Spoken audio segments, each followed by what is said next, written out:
Y'all see who's on the screen. It's Jaded Cat 89 back with some more paranormal stories straight out of Chicago, the streets of Chicago.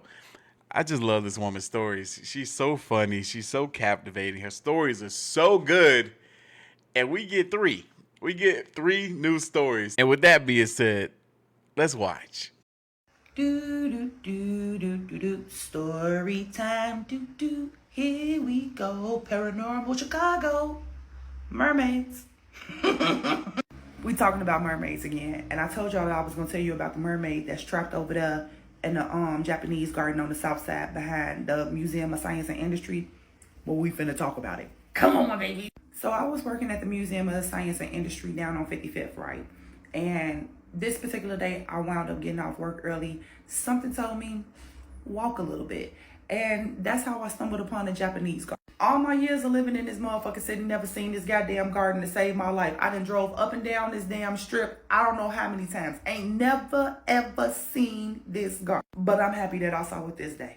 Like this garden, when you step into it, you're literally transported into some place in old school Japan. Like I'm talking about, this is straight out of a hidden tiger, crouching dragon type of movie. Do you hear? It's absolutely beautiful. Absolutely beautiful. And if y'all ever get a chance to go down there, you should go down there because it's really, really pretty. Except for the crane. It's a crane that live down there every summer, and that motherfucker is mean. So watch out for him. But other than that, go down there. Go down there. It's very worth it. Anywho, so I go down there into the garden, and I'm like, oh my God. I'm absolutely amazed by what I'm seeing. And I sit down by this pagoda. It's a little bitty statue. It can't be no bigger than my hand, okay? But the pagoda is very intricate. It's very pretty. And I'm like literally just staring at it. And I hear it in the back of my head, smash it. When little voices tell me to do things that normally is bad, I shouldn't listen. And go figure, this time, I actually followed the rule. I don't know if y'all know about the gin that come out of China, but baby, I don't want no parts in it. I don't want no parts in it. So I'm not gonna break shit, little boy. And then the voice starts crying. And I'm like, what is happening? Why is it crying?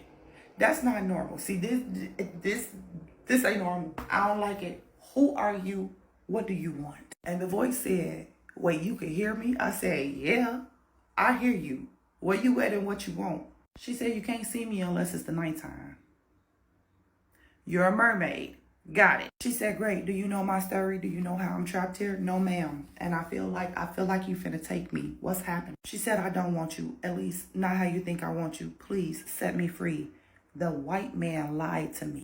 Baby, I am all ears. You said man and then you said white. Hold on, because they be lying, bitch. They be lying. What he do to you?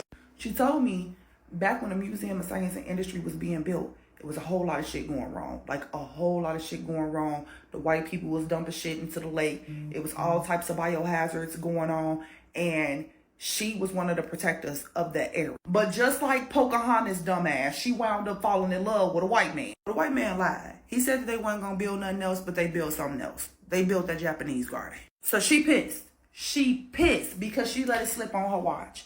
All her people was mad because she let it slip on her watch. And now they telling her, you got to go and fix it. Go fix it now, because if you don't fix it, I'm going to fix your ass for you. So she go and talk to the white man. But now the white man, at the first white man that she fell in love with, is a whole new white man, because we talking about years later. The first white man and already died. Sit up here, talk to the next white man. Dumbass decide that she gonna fall in love with the next white man too. They got the gift of gab, baby. They got the gift of gab, and they gabbed her ass. He told her, you know what? You are so beautiful. You are so loving. You are so kind. This is what's gonna happen. I'ma build this garden, okay? The garden gonna get built, but I'ma erect it in your honor. You gonna be all over it. Tell me how you want it, baby. And she said, for real? For me? You sure? He said, yes, I got you. Garden get built. She fall in love even more with this man. The man sit up here. He say, look, here's a pagoda. It's a little statue. This is a statue that is supposed to signify where our love will forever rest. You pour your whole soul and being into this pagoda, and I'ma pour mines in there. She said, you know what? You love me, I love you, I got you, baby. Here you. All her being right into the damn pagoda. He take the pagoda for her. He get to walking up the stairs. She say, excuse me, where's you going? He say, yeah, bitch, I lied. You tripping. I'm not finna do that. But what I am finna do is, I'm gonna put this pagoda up here where you can't reach it. And you gonna be bound to this area. So whenever I wanna come and see you, I'ma come and see you. You got to come to me because now you belong to me. She tried her best to fight it. She tried her best to fight it. Of course, a couple of days, she trying to break the pagoda and everything, knock it off the little mantle. It ain't happening. The man come back. He say, you love me? She said, yeah, I love you. I can't do nothing but love you. Why? He said, well, you gonna have to understand. She said, understand what? Yeah, I'm finna fly me and my family up here to New York. Bye, bitch, I'm gone. What?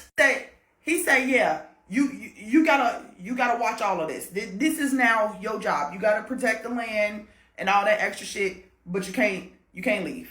You can't leave. I love you, kinda, a little bit, not so much. Girl, bye. She been stuck there since 1890. Okay, you telling me because you decided that you wanted to fall in love with a white man, you've been trapped since 1890, and it's currently 2013. Baby girl, let me set you free. I asked her how I do it. She said smash it, break it to a million pieces just like my heart. When I tell you I crip walked on that motherfucker. In my head, I'm saying mantras. Release. In my head, I'm saying release mantra. I know something finna happen because it started getting dark out of nowhere. Next thing you know, police pull up. The police don't look like normal police. And why the fuck y'all way over here? Why would you drive a squad car way the fuck back here? You're not normal police. You're land bearers. I know who the fuck you are. Get the fuck away from me, bitch. Little demons. I don't care about you. Your authority doesn't reign over here. They trying their best to talk shit to me. Oh, bitch, I got something for you. I keep oil in my... I splashed their ass. They ran the fuck off. She in the water singing a song of her people because now she can get the fuck out, okay? And I'm happy for her because what you mean you fell in love with a white man and he had you held captive since 1893? A what? Now here's the crazy part.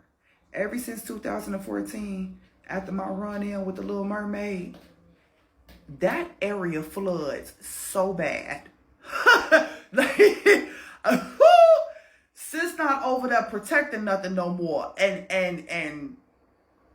it just might be my fault. I'm sorry, not sorry. She had to get the fuck from up out of there. Cause what you mean she been trapped since 1893? What the fuck? I couldn't be trapped to a nigga for 3 years. I could not imagine. This woman here, man. I'm telling y'all, the stories are so good. Every time. I just could see everything that she was talking about. I could see it as if I was there. But the whole thought and idea that the mermaid can speak to her and she can't see the mermaid, and the mermaid can only be seen at night.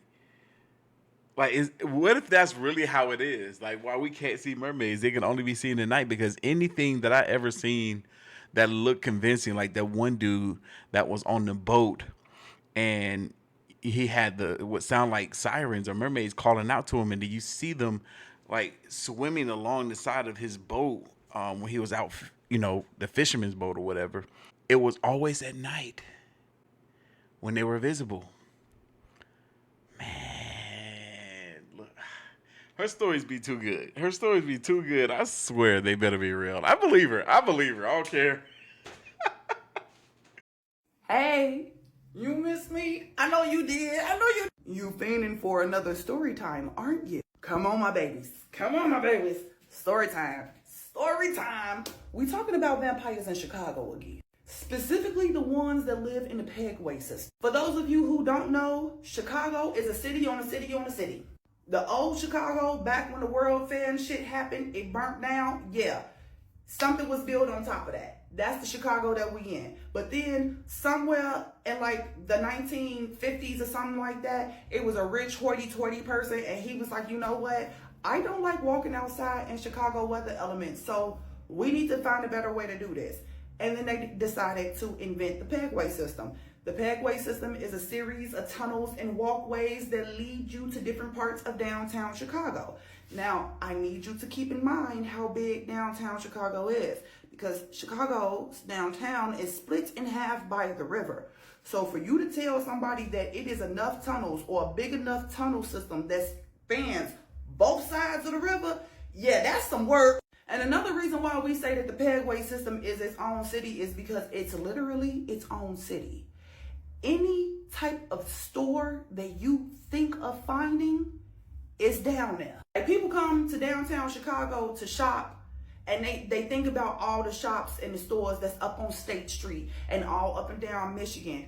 But don't nobody know about the literal city-sized mall that is in the Pedway system. The Pedway system was truly a work of art, like literally a work of art.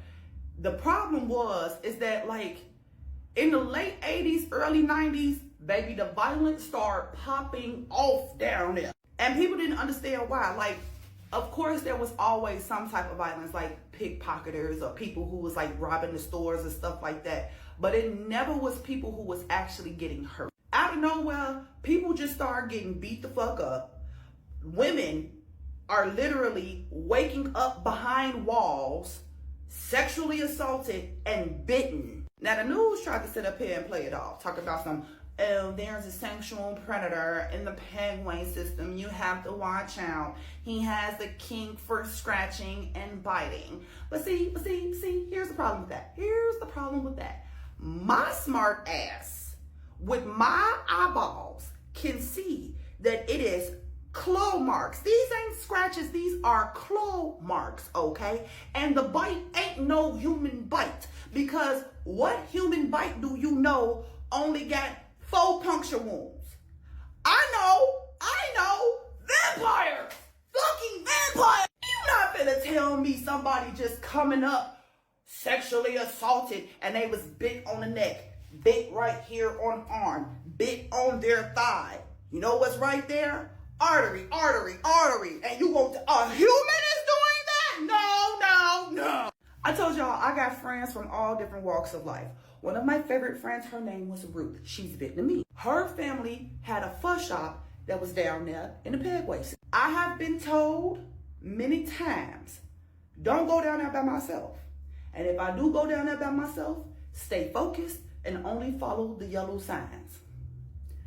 I didn't follow the rules. How you gonna tell somebody with ADHD to stay focused? Huh? It ain't gonna work. And it didn't. You know that movie Up, where the little boy found the dog and the dog was trying to talk to the little boy, but then he got distracted because out of nowhere it was squirrel. Hi there. Yeah, that's me. It's me. It's okay. I'm okay with it. God made me this way, okay? Anywhoosy, I'm walking. Something catch my attention. I go find what catches my attention. As I'm done with that thing, something else catches my attention. I go follow it. Next thing I know, I'm knee deep in the Pedway system. Confused and disoriented, okay? Now, before somebody asks why I just didn't use my GPS, I said this was the early 90s, okay? It wasn't no phone with no GPS. We was printing out MapQuest. Do you hit that? Now, the people who made the Pedway system, they tried to help our ass out by printing out these big old foldable maps. Yeah, so now I'm face deep in the map trying to figure out where the fuck I'm going, and I'm getting even more lost. Cause am I really paying attention to everything that's around me while I'm walking? Hell no. When I finally pull my face away from the map, I look up and I'm in the hallway of nothing but what looks like office cubicle walls. I'm talking about the gray walls with the black metal trim. Yeah, ceiling to floor, straight cubicle wall. I look behind me. It's a hallway of straight cubicle wall. I'm not gonna lie to you, the only thing that really took my face away from this map is the fact that I did not hear any more people around me. So, how I'm walking through the Pedway system and it's literally hundreds of people, hundreds of businesses, it's all types of clinking, and banging, and now I don't hear nothing. I don't hear nothing. Something's wrong. As I look back in front of me, now there is a shop there. It wasn't no shop there before, okay? But a little ways down from me, I see a red sign hanging. And every part of my body said, bitch, you done fucked up. You fucked up. My body get hot. Every hair on my body is tingling and standing on end. I feel like it is something behind me with red lasers beaming into the back of my neck. I want to turn around and look. Some voice in my head said, bitch, don't. Do not look. Now I feel fingers dancing across my brain, telling me, open your eyes, open your mind, open your eyes, open your mind. Hell to the fuck no. Y'all already know. It's mantra time. Yes, yes, Lord. Hallelujah. I get to saying this mantra over and over in my head. I turn around, I got my eyes closed, and I get to walking. I hear in my head, no, stay, play, please. As I say hell to the no in the recesses of my brain, there is a woman voice that says, you're going to feed me. Oh, a bitch, no I'm not. Remember, I'm walking with my eyes closed. I'm saying my mantra over and over and over and over and over again. And then I get a whiff of mint and ginger. I hear the woman say, don't let her get there. That let me know I need to get there. I need to get there. I take off running, following the smell. Mint, garlic, ginger. It's getting stronger and stronger and stronger. I am crying because I, at this point, feel like it's somebody pulling me back. I'm trying to walk and I can't. I get to a set of stairs. Again, my eyes are closed. So I trip and I fall. I'm trying to climb up the stairs. Something is pulling me harder. As I get to the top of the stairs, I grip the edge of the wall. I hear my friend's grandma voice scream my name. After that, everything go blank. Where do I wake up? In the office, in the fuss shop. It's a pile of garlic sitting on my chest and a bushel of mint sitting across my third eye. When I come out the office, her grandma turn around, she see me, she drops to her knees. Why are you down here by yourself? We told you not to come down here by yourself. I was hungry. I was hungry. I'm sorry. I don't know what to I asked them to tell me what the hell just tried to take me, and they all turned white. That woman looked me in the eye, took a blue crystal rosary off her neck and put it in my hand and said, you know, I know you know, keep this rosary with you whenever you come down here, because they want you. I put the rosary back in her hand. She looked at me like I was crazy, and I said, I ain't never coming back, lady. You ain't got to tell me twice, honey. Ain't nobody finna get me. She said, oh yeah, the vampires tried to get you. That's why the Pedway system is getting closed down. To this day, 2025, I do not go in the Pedway system. I had an Uber delivery that I needed to pick up from down there, and I canceled that motherfucker. Now here's the crazy part about that. I kept on canceling the order, hoping that I would get another one, but that same order from the Pedway system kept on coming back. Y'all got to try harder than that. You got to try harder than that, baby. I'm not going. So yeah, be careful with the vampires in the Pedway system. I gotta go to this Pedway system. Nobody told me about the maybe they was trying to protect me because I've been to Chicago a couple times. Nobody told me about the Pedway system. I didn't even know there was a whole place underneath Chicago where they got merchants and stuff and stores and people and stuff. Nobody told me nothing about that. Now I'm curious. Very curious. But this woman, I'm over here as I'm listening to her this time, I'm thinking about the first time we've heard her talking, how she said that she was born with maybe some sort of abilities to connect to these spirits and entities and stuff, which is why, she's having all these paranormal activities. This stuff is fascinating. And like, she's so good at telling the story. Like, I keep putting emphasis on the fact that I believe them. They sound so real. But we got one more story to listen to. Let's watch.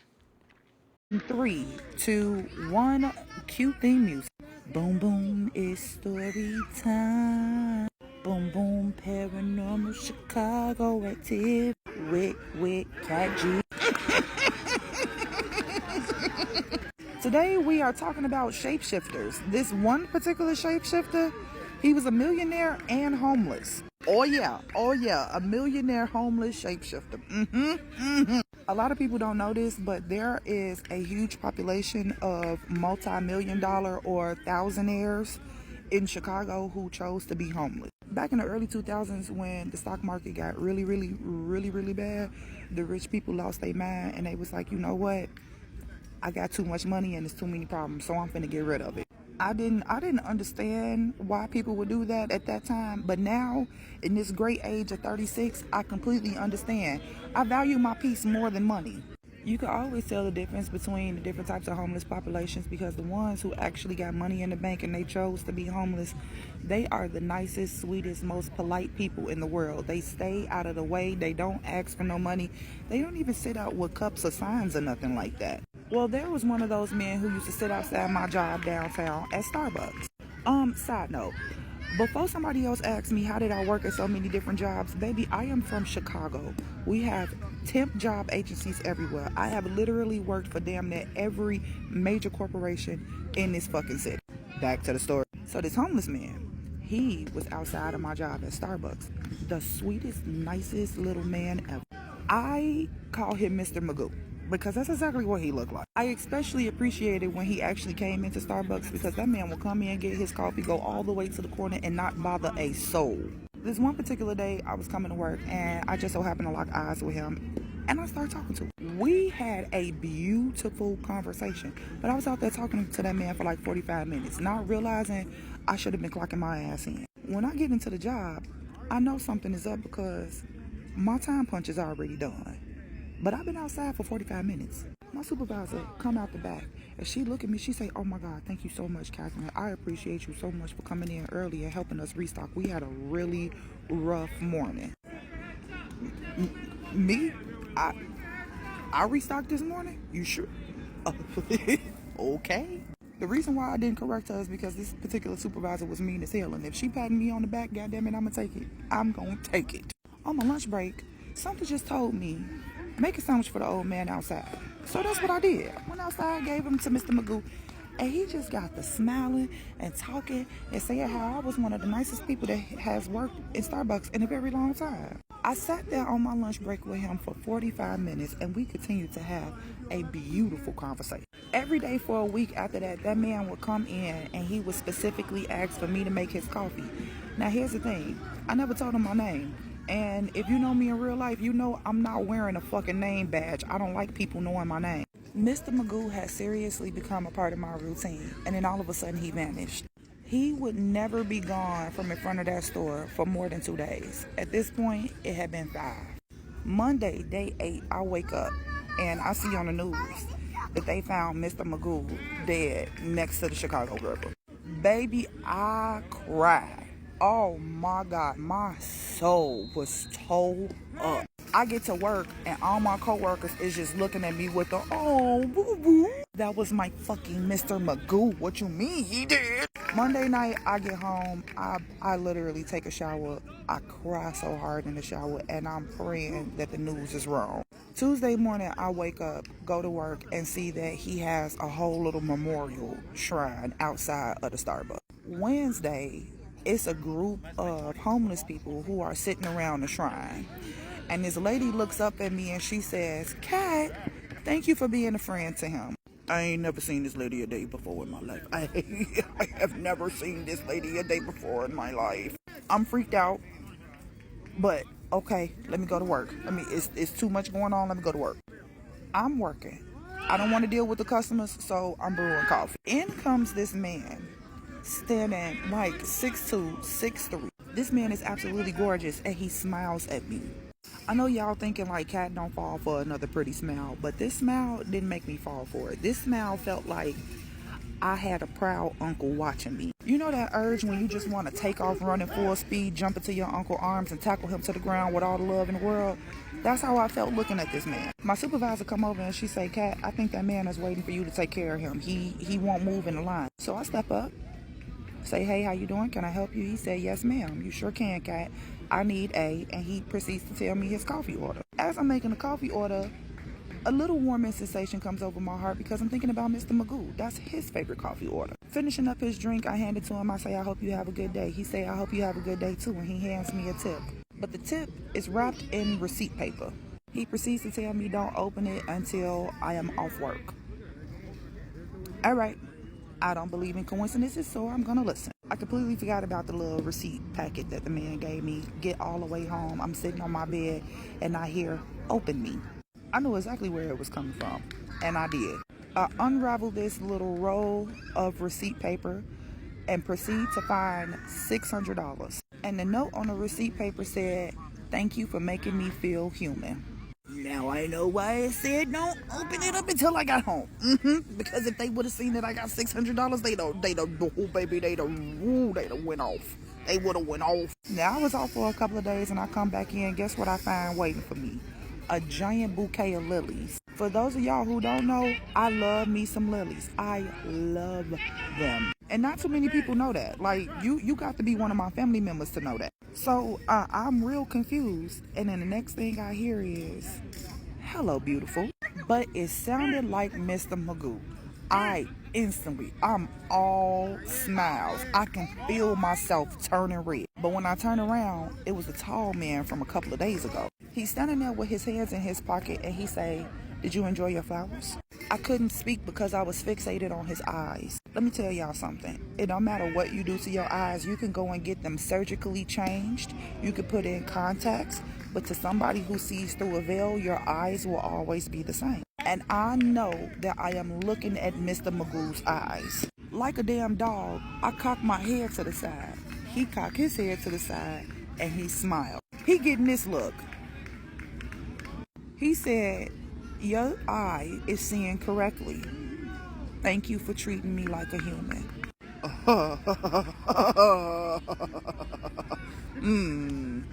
Mr. Magoo? He says, yes, ma'am. Continue to be the beautiful spirit that you are, please. A lot of us higher beings have lost faith in humanity, but then there's certain humans like you who touches us and remind us why we're here.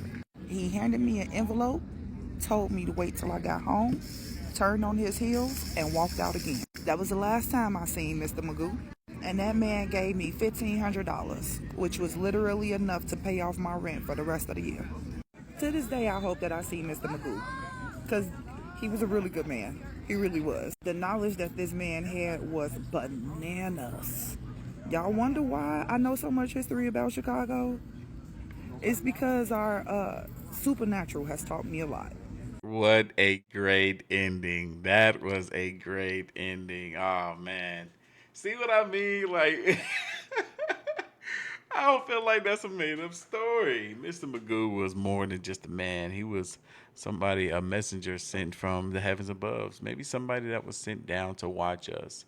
And she restored his faith and the ones above faith in humanity a little bit. Very nice, very nice. I like that story. I like that a lot. Even though it might not even be real, I just think they are. Let's go to her channel right quick. Let's see what people are saying in the comments of some of these videos. People over here talking about, shh, be quiet, y'all. Our show is on. Ooh, my show is on. Your experiences are always entertaining, but whew, this one was heartwarming. You are truly a blessing to us and them. Oh, that almost teared me up a little bit. Let me stop reading, y'all. Let me get up out of here. Anyway, y'all leave your thoughts, comments, and opinions down below. I'm gonna have her page linked so you guys can go check her out for yourself. Yeah, and I'm gonna catch you guys in the next one. See ya.